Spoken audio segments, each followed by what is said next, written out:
Selamat malam teman-teman. Assalamualaikum warahmatullahi wabarakatuh. Selamat datang di channel Atan Tanujaya teman-teman. Oke, di video kali ini kita akan membahas tentang tag HTML ya teman-teman ya. Tag HTML itu tujuannya yaitu memberikan fungsi pada HTML ya teman-teman ya. Langsung kita bahas teman-teman untuk bab tag HTML ya teman-teman ya. Di dalam kerangka HTML ada tag awalan untuk HTML ya teman-teman ya. Ada tag doctype HTML, lalu ada tag pembuka HTML, tag penutup HTML, lalu ada tag pembuka head, lalu title, dan tag penutup head ya teman-teman. Lalu ada tag body dan tag penutup body teman-teman. Nah, ini kita akan tunjukkan tag apa aja sih yang ada di dalam tag head ya teman-teman ya. Langsung saja ya teman-teman. Di bagian tag head itu ada judul halaman atau title. Tag title ini adalah tag yang akan memberikan output untuk pengeluaran di tab web masing-masing ya teman-teman. Misalkan tab YouTube, di bagian atas ada tulisan YouTube gitu ya teman-teman. Kita bisa berikan output teks tersebut di tag yang bernama tag title ini ya teman-teman ya. Lalu ada tag style. Tag style ini merujuk kepada tag pengeluaran output CSS ya teman-teman ya. Lalu ada tag JavaScript dengan nama tagnya yaitu script teman-teman. Lalu ada metadata ya teman-teman ya. Nah, ini adalah contoh dari tag metadata ya teman-teman ya. Di sini ada keterangannya masing-masing ya teman-teman ya. Ini kita akan bahas di video selanjutnya ya teman-teman ya untuk metadata ini ya. Lalu kita lanjut ke bagian body teman-teman. Di dalam body ada teks, ada H1, H2, H3, H4, H5 dan H6 ya teman-teman ya. Di bagian H ini maksimal hanya sampai H6 teman-teman. Karena jika semakin kecil angka di setelah hanya tersebut, maka teksnya yang ditampilkan akan semakin kecil ya teman-teman. Lalu ada tag P yaitu paragraf teman-teman. Lalu ada pendukung teks ya teman-teman ya. Pendukung teks itu ada BR. BR ini fungsinya untuk memberikan line breaking atau enter ya teman-teman ya. Lalu ada HR, lalu ada EM. EM ini memberikan output yaitu italic teman-teman.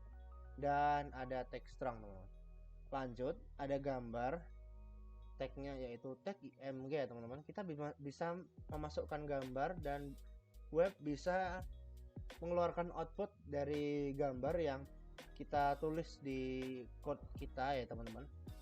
Lalu ada hyperlink. Hyperlink ini fungsinya jika kita bisa memberikan teks, lalu jika kita klik teks tersebut ya teman-teman, kita bisa langsung merujuk kepada web yang sudah kita atur di dalam kode kita teman-teman. Lalu ada list. Nah, di list ini ya teman-teman, ini seperti di Microsoft Word ya teman-teman ya.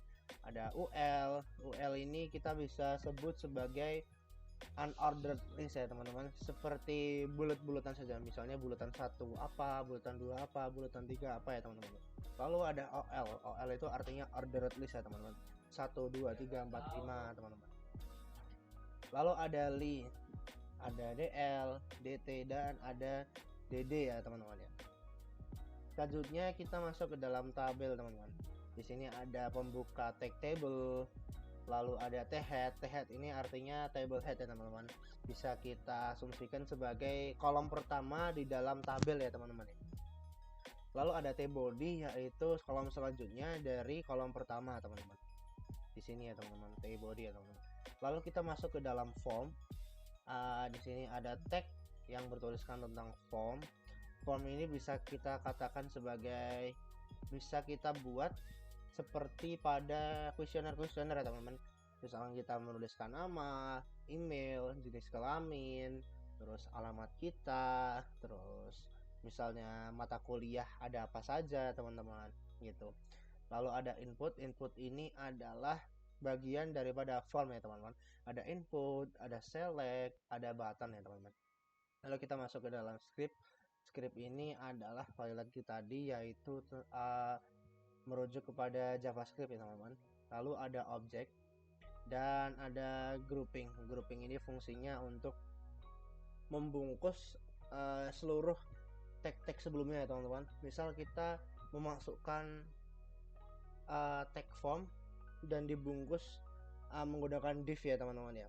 Jadi satu form di dalam web kita bungkus sebagai div untuk mempermudah kita mengedit di bagian CSS teman-teman. Bisa kita rubah dengan memberikan background color dan masih banyak lagi ya teman-teman ya.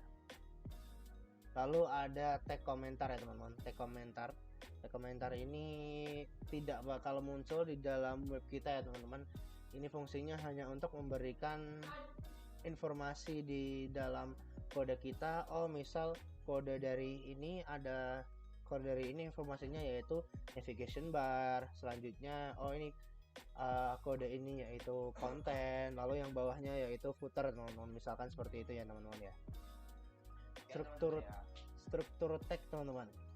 Nah, struktur tag ini kita bagi 3 ya teman-teman ya. Ada nama tag, atribut, dan ada nilai ya teman-teman. Nah, contohnya yaitu kita nama tag bisa kita isikan dengan body, bagi color yaitu background color ya teman-teman. Lalu outputnya yaitu warnanya yaitu light blue teman-teman. Nah, di sini ada nama tag, atribut, dan ada nilai atau value ya. Lanjut, atributnya itu di dalam tag tidak hanya satu ya teman-teman. Bisa kita keluarkan lagi. Selain bg color ada ID dan ada kelas.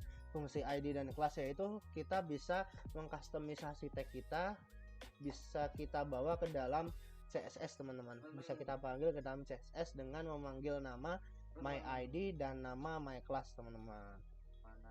Lalu ada atribut global.